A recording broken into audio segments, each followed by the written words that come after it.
ॐ ज्ञानतिमिरान्धस्य ज्ञानञ्जनशलाकया चक्षुरुन्मिलितं येन तस्मै श्रीगुरुवे नमः।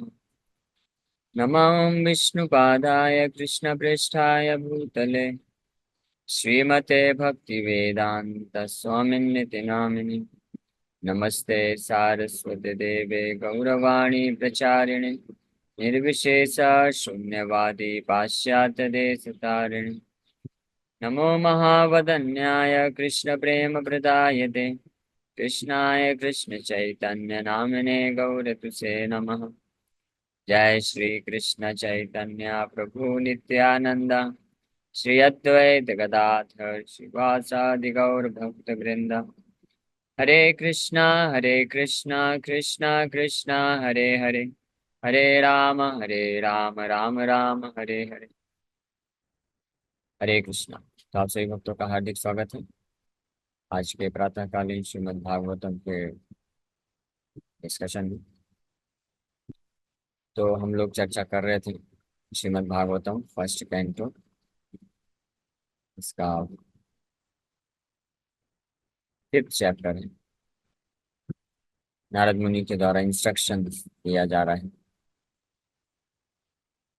वेद व्यास जी को। तो वेद व्यास जी के समक्ष नारद मुनि प्रस्तुत हुए और उन्होंने उनके क्या कमी रह गई उनकी रचनाओं में उसको इंगित करते हुए उनको बताते हैं।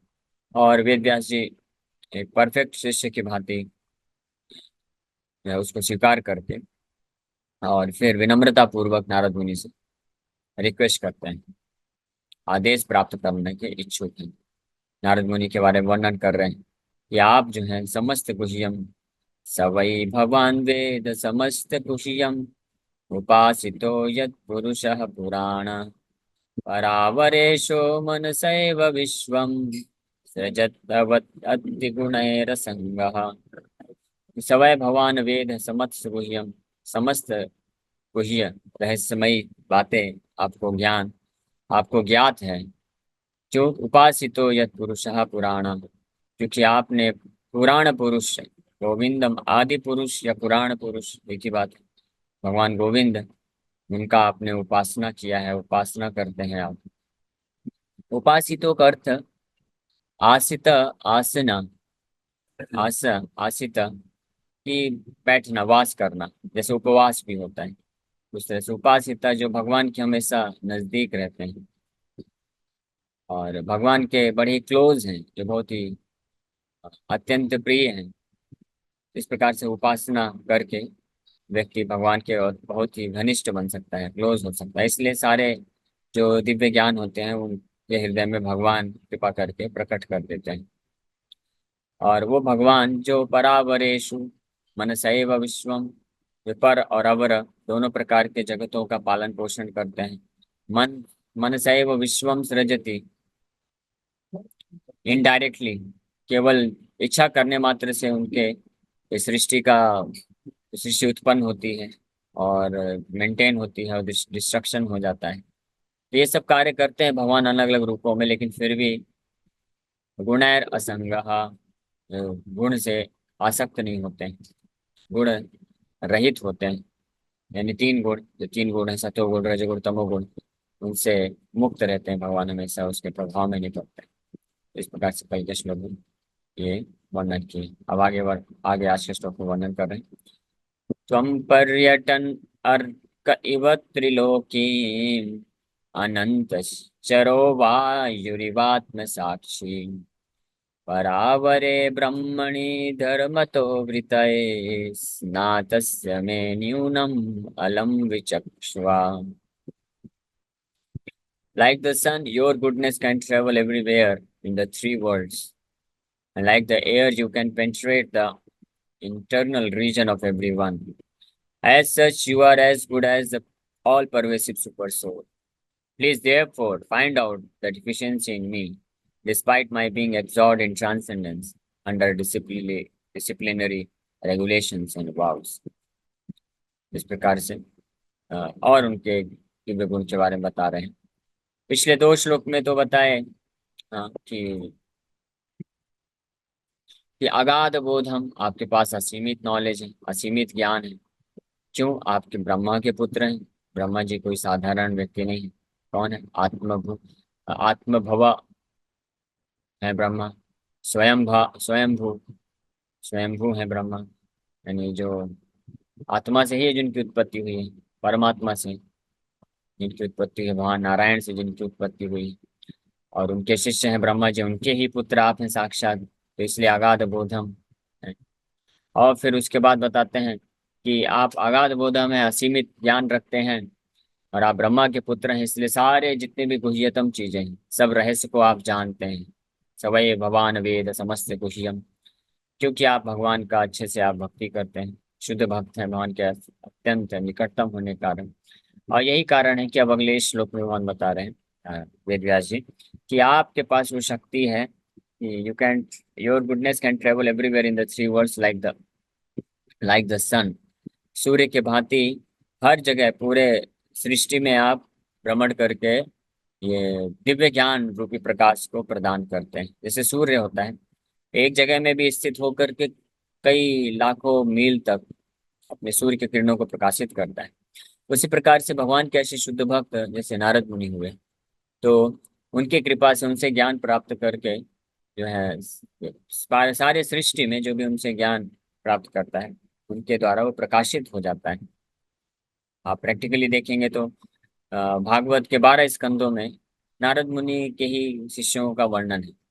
वास्तव में फर्स्ट कैंटो में वेद व्यास जी को दे रहे हैं, इस तरह से second, third canto, fourth canto, fifth canto, fourth canto में ध्रुव महाराज, सेवेंथ कैंटो पूरा प्रहलाद महाराज का चरित्र है, फिर किंग प्राचीनी बहिष्यत को ज्ञान देते हैं, युधिष्ठिर महाराज को देते हैं, और इस प्रकार से कई अनेकों अनेकों शिष्य, कई महाजन भी नारद मुनि के शिष्य हैं जो उनसे ज्ञान प्राप्त करते हैं।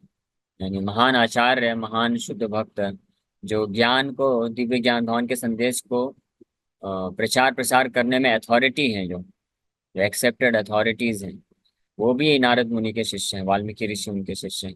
इस प्रकार से नारद मुनि सूर्य की भांति हर जगह भगवान के दिव्य ज्ञान को प्रकाशित करने की शक्ति रखते हैं। उसका कारण क्या है? क्योंकि वो गुरु शिष्य प्रामाणिक से परंपरा में आते हैं, और भगवान के बहुत ही घनिष्ठतम उपासक हैं, उनके बहुत ही घनिष्ठ भक्त हैं, अत्यंत प्रिय भक्त हैं। इसलिए सूर्य की भांति और ट्रेवल करते जैसे सूर्य है, वो एक जगह के पे स्थित होकर के भी चारों तरफ प्रकाश फैलाता है और साथ में भ्रमण भी करता है। तो नारद मुनि भी एक स्थान पे टिकते नहीं, वो एक ग्रह से दूसरे ग्रह, एक ब्रह्मांड से दूसरे ब्रह्मांड भी, और जगत से, भौतिक जगत से आध्यात्मिक जगत भी ट्रेवल करते हैं, विचरण करते रहते हैं। केवल भौतिक ब्रह्मांडों में नहीं, आध्यात्मिक जगत में भी वे जाते हैं, वैकुंठ भी, गोलोक, वृंदावन, द्वारका, हर जगह जा करके तो भक्ति का प्रचार करते हैं, भगवान का भजन करते हैं और लोगों को प्रेरणा देते हैं। इसलिए सूर्य की तरह उनको तुलना किया जाता है, किया गया है। And like the air, you can penetrate the internal region of everyone. त्वम पर्यटन, पर्यटन अर्थ इव त्रिलोकी। पर्यटन मतलब ट्रैवलिंग, इसलिए ऐसे जो ट्रैवलिंग यानी पर्यटन करने वाले महान संत होते हैं, उनको परिवराजकाचार्य बोला जाता है। परिवराजकाचार्य मतलब जो पूरे पृथ्वी में ट्रैवल करते हैं, या नारद मुनि जैसे कोई उस स्तर के योग्य भक्त होते हैं, तो वो पूरे ब्रह्मांड में भी ट्रैवल करते हैं और भगवान के संदेश का प्रचार प्रसार करते रहते हैं। तो महान आचार्य प्रकट और अप्रकट, इसीलिए जो महान आचार्य होते हैं वो प्रकट होते हैं तो वो भी सेलिब्रेशन कहलाता है, वो भी महोत्सव होता है। और जब वो अप्रकट होते हैं तो उसको भी हम महोत्सव के रूप में मनाते हैं, क्योंकि वो इस पृथ्वी को छोड़ करके अन्य किसी ग्रह में जाते हैं और भगवान के संदेश का प्रचार करते हैं, किसी अन्य ब्रह्मांड में जाकर के प्रचार प्रसार करते हैं भगवान की इच्छा से, भगवान की सेवा के लिए। तो अत्यंत बहुत ही खास घनिष्ठ होने के कारण भगवान के बहुत प्रिय होते हैं, और भगवान की जैसी ही शक्ति उनको मिल जाती है। जिस प्रकार से कोई कोई बहुत बड़ा कंपनी का मालिक है, तो अपने बहुत ही खास व्यक्ति को, जो बहुत ही प्रिय है उसको और उसके मन की बात को जानता है, उसकी इच्छाओं को जानता है, तो वो जो कंपनी का मालिक है अपनी जैसी ही शक्ति उसको प्रदान करके कंपनी का जो भी कार्यभार संभलवाता है। गवर्नमेंट में भी ऐसा होता है, गवर्नमेंट का रिप्रेजेंटेटिव गवर्नमेंट की शक्ति को प्राप्त करके जगह जगह जा करके गवर्नमेंट की ये जो पॉलिसीज हैं उसको लागू करवाता है। तो इसी प्रकार से भगवान के अत्यंत खास होने के कारण भगवान के बराबर ही शक्ति वो रखते हैं भगवान की कृपा से। लेकिन एक बात यहाँ पे ध्यान रखना चाहिए कि भगवान के जैसे ही शक्ति होती है उनके पास, लेकिन भगवान नहीं होते कभी। नहीं तो इसका फिर नहीं तो मायावाद जो है कॉन्सेप्शन हो जाएगा। भगवान के बराबर शक्ति रखते हैं भगवान की कृपा से, भगवान के कार्य को करने के लिए, मिशन को करने के लिए। तो इसलिए यहाँ पे बोला जा रहा है अंतः अंतःशरो वायुरिवात्म साक्षी। आप भी वायु की तरह है, जैसे वायु होती है हर जगह प्रवेश कर सकती है, जा सकती है बिना रुकावट के। तो इसी प्रकार से भगवान कैसे महान शुद्ध भक्त हैं, हर किसी के हृदय में जा करके उसकी भावनाओं को जान करके उसको गाइड कर सकते। You can penetrate the internal region of everyone. Internal region मतलब हृदय से, हृदय के अंतःकरण में जा करके उनको समझ के उनको गाइड कर सकते हैं। क्योंकि वेद व्यास जी का हृदय में वैक्यूम है और अकेलापन या असंतुष्टि का भाव प्रकट हो रहा है। तो जान तो रहे हैं कि क्या कारण है कुछ कुछ, लेकिन पूर्ण रूप से जानने के लिए और उसका हल प्राप्त करना चाहते हैं। इसलिए नारद मुनि को बोल रहे हैं कि आप परमात्मा के जैसे ही, as such you are as good as all pervasive super soul, परावरे ब्रह्मणि धर्म तो व्रत है। वायुर इवा अंतःशरो, यानी अंतःकरण में जा सकते हैं आप, वायुर इवा वायु के जैसे, आत्म साक्षी, जिस प्रकार से भगवान परमात्मा के रूप में साक्षी बन के हृदय में रहते हैं, तो उसी प्रकार से आप भी परमात्मा के समान ही शक्ति रख के वो कार्य, उनके कार्य को कर सकते हैं। लेकिन परमात्मा नहीं होते, ये ध्यान रखिएगा हमेशा। भगवान की कृपा से भगवान का शुद्ध भक्त भगवान की जैसी ही शक्ति रखता है, सबके हृदय की बात को जान सकता है, भगवान उसको ये शक्ति प्रदान करते हैं। लेकिन वो कभी भगवान अपने आप को क्लेम नहीं करता, ना ही कभी भगवान होता है।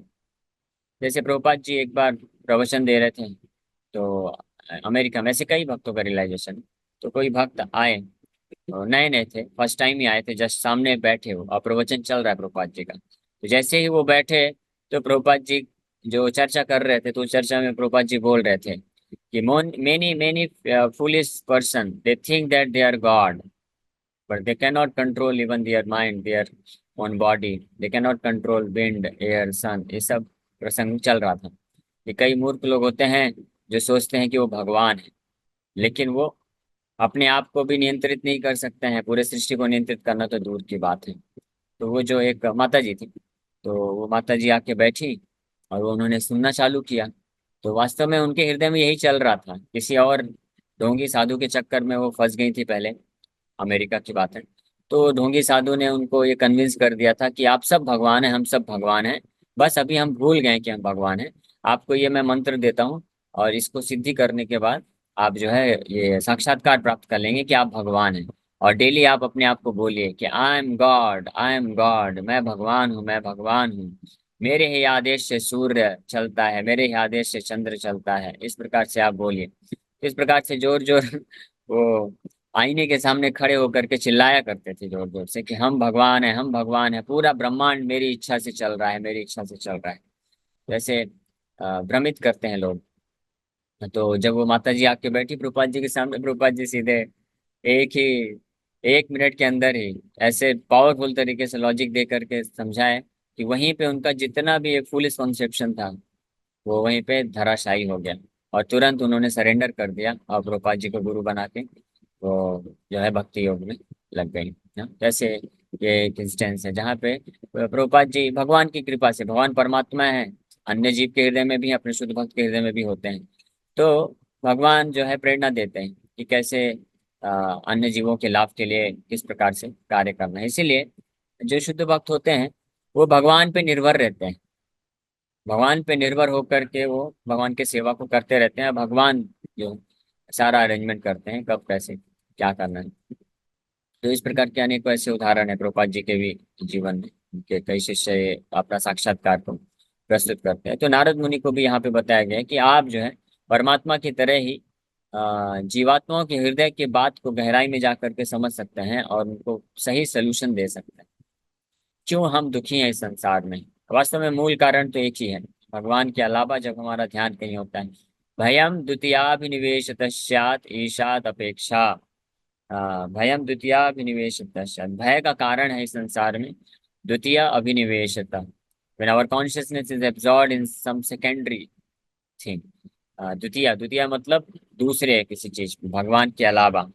यानी भगवान के अलावा अगर किसी भी चीज, वस्तु या व्यक्ति संसार में हमारा अगर चेतना निवेशित होता है तो वो हमारे भय का कारण बनेगा। भगवान के शुद्ध भक्त इस बात को एनालाइज कर सकते हैं, देख पाते हैं, और फिर उस हिसाब से वो गाइडेंस देते हैं। इसलिए यहाँ पे इनको परमात्मा की तरह ही शक्ति प्राप्त बोला गया है। और क्योंकि भगवान के खास हैं तो भगवान इस प्रकार से हेल्प करते हैं अपने शुद्ध भक्त को, उनको ये शक्ति प्राप्त प्रदान करके। तो बराबरे ब्रह्मणि धर्मतो वृतय स्नातस्य मे न्यूनम अलम विशिक्षा। बराबरे in the matter of cause and effect ब्रह्मणि एब्सोल्यूट धर्मतः अंडर डिसिप्लिन रेगुलेशन वृतय स्नातस्य, यानी पूरी तरह से आवेशित है मैं, लेकिन फिर भी न्यूनम अलम विचक्षवा, मेरे अंदर जो कमी है, जो डिफिशियंसी आ रही है, जिसके कारण मैं असंतुष्टि को महसूस कर रहा हूँ, तो वह आप कृपा करके आप बताइए। हालांकि मैं खुद भी ब्रह्मणी धर्मतः, मतलब अध्यात्म में पूरी तरह से स्थित हूँ, हर प्रकार के नियम कानून का पालन करते हुए, फिर भी ये कमी महसूस हो रहा है, तो उसके बारे में आप मुझे ज्ञान प्रदान करें। So transcendental realization, pious activities, worshipping the deities, charity, mercifulness, non-violence, and studying the scriptures under strict disciplinary regulations are always helpful। तो ये शास्त्रों के जो नियम कानून हैं, हाँ, पुण्य करना, भगवान के विग्रहों का सेवा करना, दान देना, दया का भाव रखना, अहिंसा होना, और शास्त्रों का पढ़ना, ये सब हमेशा मददगार होते हैं। तो ये सब वेद व्यास जी ऑलरेडी सब करते थे, लेकिन इसके बाद बावजूद भी जो असंतुष्टि है, तो भगवान के शुद्ध भक्त नारद मुनि है, उनसे वो अनुरोध कर रहे हैं कि कृपा करके आप मुझे वो मेरे डिफेक्ट को पॉइंट आउट करके बताइए, क्योंकि आप जो है वायु की तरह सबके अंतःकरण में प्रवेश कर सकते हैं, जान सकते हैं, और सूर्य के भांति आप जो है पूरे संसार में ट्रैवल करते, भ्रमण करते रहते हैं। इसलिए परिवराज का आचार्य बोला जाता है, जो हाँ पूरे ब्रह्मांड में ट्रेवल करके प्रचार प्रसार का कार्य में लगे रहे। तो इस प्रकार से इन 3 श्लोकों में नारद मुनि को वेद व्यास जी उनके गुणों के बारे में वर्णन करते हैं, और साथ में विनम्रता पूर्वक अनुरोध करते हैं कि वो उनको गाइडेंस दें, मार्गदर्शन दें, और उसको पालन करने के लिए वो तैयार हैं। अब अगले श्लोक से नारद मुनि बोलना प्रारंभ करेंगे, और उनका जो स्पेसिफिक क्या अ, मूल कारण है, क्या कमी रह गई है, वो सबको विस्तार से पॉइंट आउट करके, और फिर क्या करना चाहिए जब सोल्यूशन बताएंगे, तो उसका विस्तार से महिमा का वर्णन करेंगे। उसमें भागवत की महिमा को प्रकट करने के लिए कि भागवत कितना महत्वपूर्ण है, इतना पावरफुल है कि मेरे जैसे दासी पुत्र को भी नारद की स्थिति में लाके रखती है। तो नारद मुनि इसलिए अपना खुद का स्वयं का उदाहरण देने वाले हैं, वेद व्यास जी को बताने वाले हैं कि मेरी जो ये पोजीशन है, अभी स्थिति है, ये भागवत की कृपा से हुई। तो दोनों प्रकार की भागवत, ग्रंथ भागवत और भक्त भागवत, नारद मुनि जो भक्त भागवत की कृपा प्राप्त हुई उसके बारे में भी बताएंगे, और ग्रंथ भागवत के बारे में। हरे कृष्ण। किसी भक्त का कोई प्रश्न में पूछ सकते? यस राकेश को। हरे कृष्णा प्रभु, दंडवत प्रणाम। प्रभु जी, एक क्वेश्चन था। शिक्षा गुरु और दीक्षा गुरु में अंतर क्या होता है? और दूसरा, हमें हम जो भी लेक्चर सुनते हैं प्रभु जी का, तो हम उनको शिक्षा गुरु मान सकते हैं क्या प्रभु जी? अच्छा, मतलब, ओके, अच्छा और, प्रश्न पूछा आपने। और और दूसरा आज एक के क्वालिफिकेशन ऑफ शिक्षा गुरु क्या होंगे? मतलब हम उन शिक्षा गुरु को दीक्षा गुरु, ये दोनों में डिफरेंस क्या, मतलब हम दोनों को किस अंतर में देखेंगे? ओके, तो जैसे आज के श्लोक में हमने चर्चा किया कि नारद मुनि को यहाँ पे वो वर्णन कर रहे हैं वेद व्यास जी कि आप परमात्मा की तरह ही सबके हृदय में जा सकते हैं, और आप हर जगह व्याप्त हैं। तो नारद मुनि इसका मतलब क्या है कि नारद मुनि इसका मतलब भगवान नहीं बन गए हैं। भगवान का जो है मिशन को करने के लिए भगवान उनको ये शक्ति देते हैं। तो वो संदेश वाहक बन करके भगवान अपने आप को भगवान का हम्बल सर्वेंट है, विनम्र दास बन के ये कार्य करते हैं। तो कभी भी अगर कोई व्यक्ति, इसलिए कई लोग होते हैं बाहर जो तथाकथित साधु गुरु के चक्कर में पड़ते हैं, तो वो लोग जो है शास्त्रों के इस प्रकार जब वर्णन होता है कि गुरु जो होते हैं भगवान के जैसे ही शक्तिशाली हैं, तो उनको ही भगवान मान लेते हैं। और वो साधु जो गुरु होते हैं, ढोंगी की बात कर रहे हैं, तो ढोंगी साधु गुरु होते हैं, वो इसका गलत फायदा उठा करके अपने आप को भगवान घोषित करके जो है अन्य बहुत प्रकार के गलत गलत कार्य करते हैं। वो सब तो आपको पता ही है। तो इसको बोलते हैं मायावाद कॉन्सेप्शन। उसी प्रकार से आ, थोड़ा मात्रा में, पूरी तरह से मायावाद नहीं बोल सकते, लेकिन उसी प्रकार से हर कोई भक्त जो प्रचार करता है वो दीक्षा गुरु या शिक्षा गुरु नहीं बनता है। दीक्षा गुरु शास्त्रों के अनुसार, विशेष रूप से हमारे गौड़ी संप्रदाय में, और अगर हम इस्कॉन के कॉन्टेक्स्ट में बात करें, इस्कॉन में दीक्षा गुरु या शिक्षा गुरु एक बहुत ही हाईली एलिवेटेड पोजीशन होती है। और प्रैक्टिकली शिक्षा गुरु और दीक्षा गुरु में कोई अंतर नहीं होता है। दीक्षा गुरु या शिक्षा गुरु वो होते हैं जो शिष्य की रिस्पॉन्सिबिलिटी लेते हैं पूरी तरह से, न केवल उसको ज्ञान देते हैं बल्कि उसके सारे अनर्थों को काटने की शक्ति रखते हैं, और उसका इस भौतिक संसार से उद्धार करने की शक्ति रखते हैं। यहाँ से भौतिक संसार से वैकुंठ तक ले जाने की पूरी रिस्पॉन्सिबिलिटी लेते हैं वो। अगर शिष्य जो है समर्पण करता है तो ये कंडीशन हमेशा बनी रहेगी। जो शिष्य अगर शिक्षा गुरु दीक्षा गुरु के जो आदेश है उसका पालन करता है, तो वो दीक्षा गुरु या शिक्षा गुरु जो होते हैं वो रिस्पॉन्सिबिलिटी लेते हैं उसको भौतिक संसार से ले जा करके वैकुंठ तक पहुंचाने के लिए।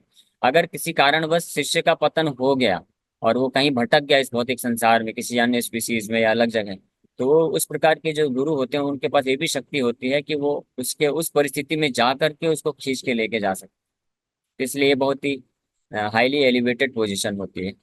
तो इन जनरल जो इस्कॉन में जो भी भक्त प्रचार करते हैं, प्रवचन देते हैं, जैसे हम लोग हैं, हम जो है बहुत आध्यात्मिक शिक्षा है, भागवत है, प्रभुपाद जी के ग्रंथों की जो शिक्षाएं हैं उसको हम आप तक सरल भाषा में करके पहुंचाने का प्रयास करते हैं।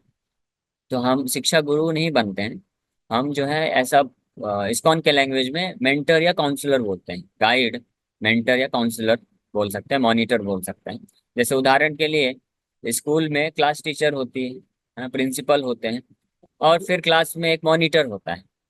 तो मॉनिटर जो है वो टीचर नहीं बनता है, लेकिन टीचर के बिहाफ में मॉनिटर, कई बार क्लास टीचर जो है मॉनिटर को बोल देती है कि आपको अभी बता दो सभी बच्चों को कि ये क्वेश्चन को सॉल्व करके लेके आना है। तो वो मॉनिटर आता है और ब्लैक बोर्ड में क्वेश्चंस लिख देता है और बोल देता है बच्चों को कि ये क्वेश्चन सॉल्व करके लाना है।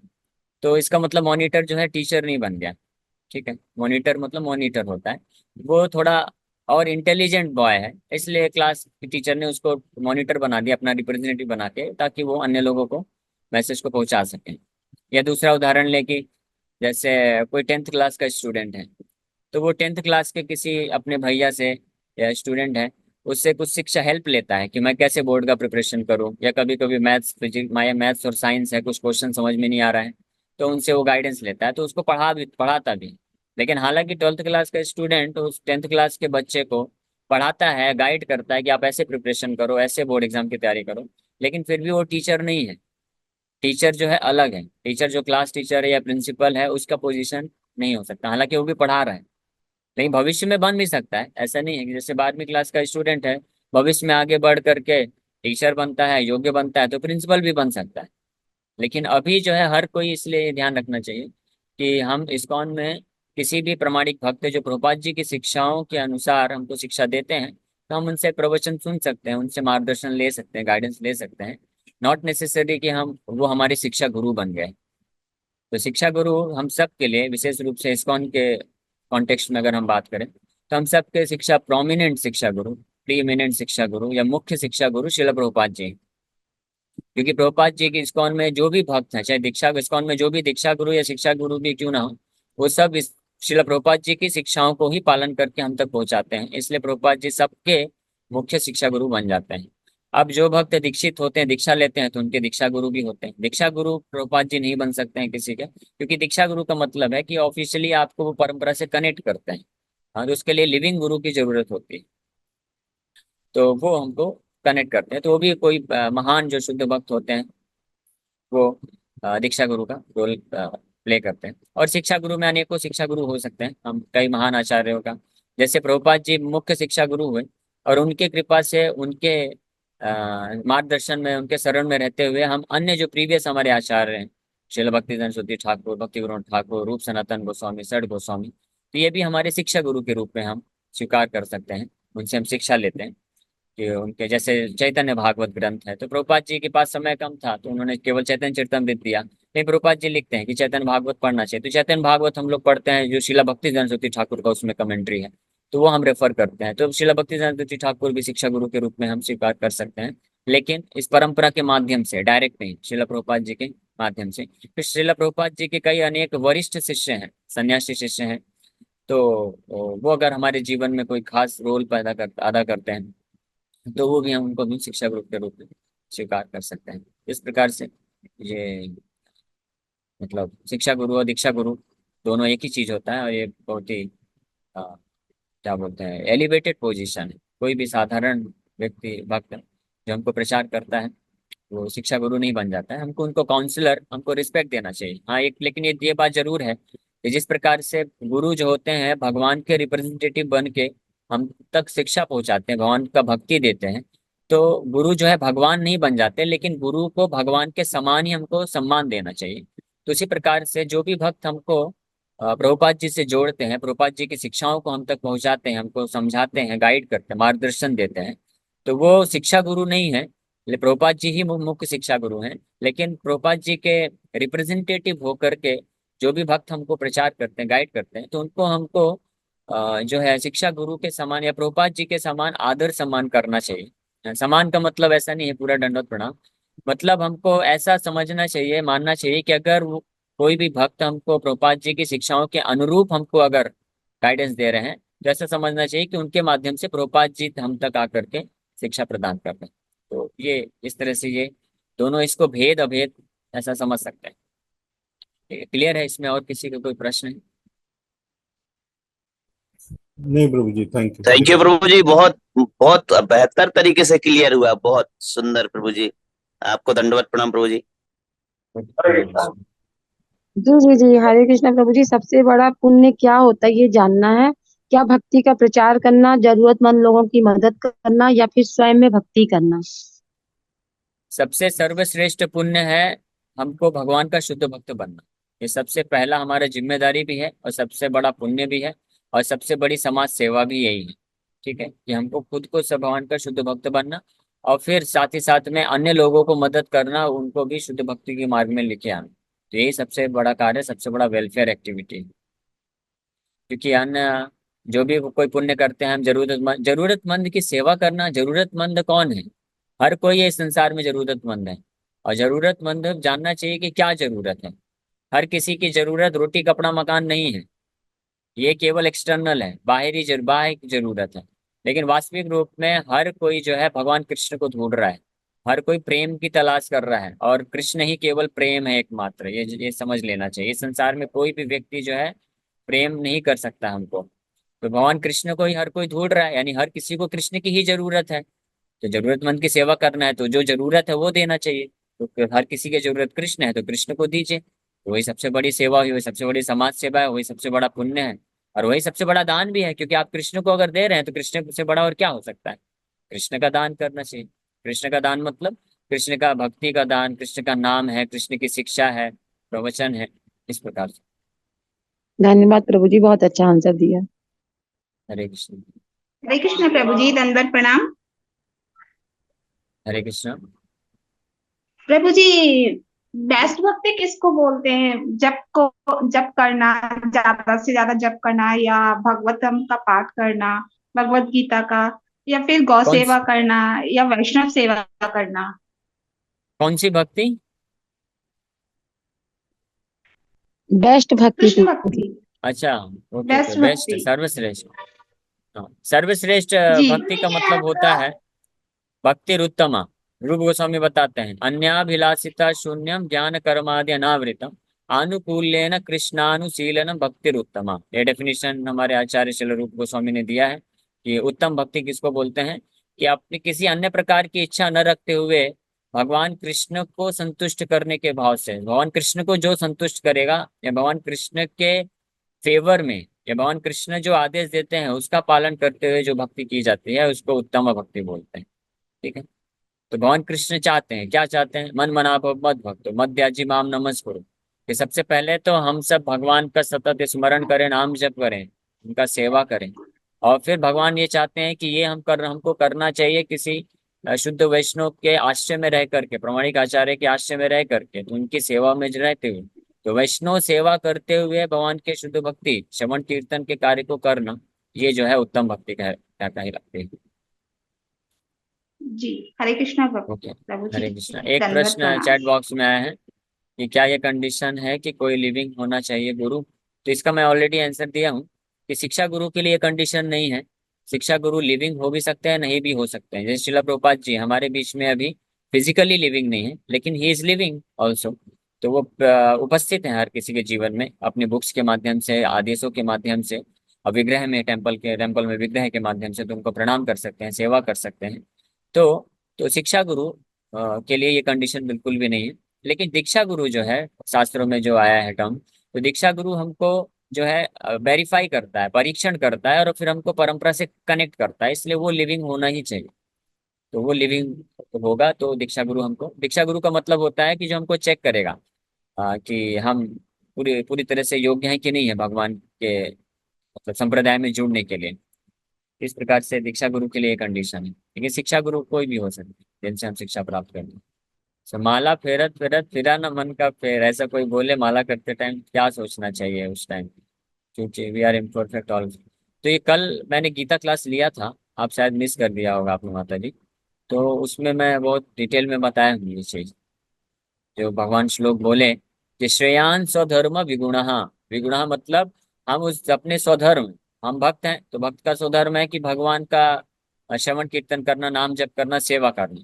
तो इस भक्ति के अंगों को पालन करने में विगुणः हम में दोष है, हम नहीं कर पाते हैं, क्योंकि नाम जप कर रहे हैं, ध्यान पूर्वक करना चाहिए, क्योंकि नाम जो है भगवान से अभिन्न है। तो अगर ध्यान पूर्वक जप नहीं कर रहे हैं तो नाम अपराध है, वो महान अपराध है। ये भगवान परम दयालु है, भगवान बोलते हैं फिर भी आप करो, ये आपका स्वधर्म है। तो विगुणा दोष होने के बावजूद भी मन इधर उधर भटकता है, तो भगवान बोल रहे श्रेयान स्वधर्म, अपने स्वधर्म का पालन करना श्रेयस्कर है। ठीक है, तो भगवान का आदेश है, इसलिए हमको ये करना चाहिए। तो इसलिए हमारे मन के जंजाल में नहीं फंसना चाहिए, या कोई भी हमको कुछ बोलता है कि अरे आपका मन तो भटकता रहता है, आपके अभी भी क्रोध है, काम क्रोध लोभ से आप भरे पड़े हो, क्या फायदा हुआ आपका माला जप करने का। तो हम माला जप, एक बात और स्पष्ट हो जाए कि हालांकि हम बोलते हैं शुरू में जब प्रचार करते हैं तो लोगों को इनकरेज करने के लिए तो माला भक्ति में जुड़े, ये बोला जाता है कि आप माला जप करिए, आपका मन शांत होगा, आपके काम क्रोध वासनाएं सब नष्ट हो जाएंगी। ये ठीक है, ये होता भी है, इसमें कोई संशय नहीं है। लेकिन वास्तव में धीरे धीरे हमको इस स्तर पे आना चाहिए कि हम भगवान के नाम का जप इसलिए नहीं कर रहे हैं कि हमारे हृदय से काम क्रोध लोभ मत मत्सर अनर्थ नष्ट हो जाए। हाँ, अनर्थ बने रहें, लेट देयर ऑल बी अनर्थास, कोई दिक्कत नहीं है। हम इसलिए नाम जप करते हैं क्योंकि भगवान कृष्ण को हम प्रसन्न करना चाहते हैं। भगवान कृष्ण हमारे स्वामी हैं, हमारे परम स्वामी हैं, हमारे पति हैं, मालिक हैं।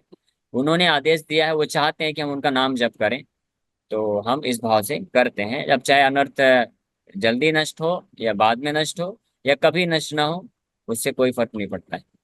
ठीक है, ये कुलशेखर भगवान, इसके सॉरी कुलशेखर आಳ್वार हुए, राजा कुलशेखर, वो अपने एक श्लोक में बोलते हैं कि यद भवतु भगवन पूर्व कर्मानुरूपम, जो होना है मेरे साथ है, मेरे पूर्व कर्मों के अनुसार मेरे को जैसा भी प्राप्त होना है, गति दुख सुख, मुझे उससे कोई फर्क नहीं पड़ता है। लेकिन मेरा एतत् प्रार्थयन मम बहुमतम जन्म जन्मांतरे अपि तत्पादाम्बोहर युगा निश्चला भक्ति रस्तु, कि मेरी एक ही यही प्रार्थना है कि आपके चरण कमलों में मेरा हमेशा जो है स्मरण बना रहे, भक्ति बना रहे, आपका नाम स्मरण में हमेशा करता रहूं, यही प्रार्थना है।